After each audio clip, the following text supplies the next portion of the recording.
taking too long. So let me come to Angela and Tom on this, because when you look at the promises, probably the most popular anticipated one was the Hustlers Fund. And many ask, was it because it was the most publicized, or because that's the one that Kenyans wanted to see realized the most? From your findings, what did you see was the case? I think the Hustler Fund was popular simply because it was going to help Kenyans, especially at the bottom of the pyramid, realize their dreams.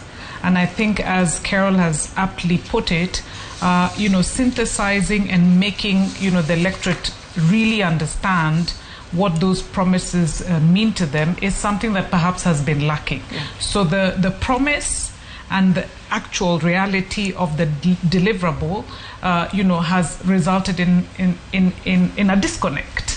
And it is this disconnect that I would wish and pray that our policymakers, our CECs, can actually understand is the reason why when you ask for the perception of Kenyans, they give you a scoring or a rating that is different from what you expect.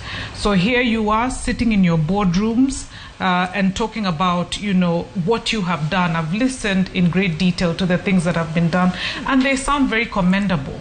But the question that they must ask themselves, not us, they must ask themselves is, why is it not then resonating?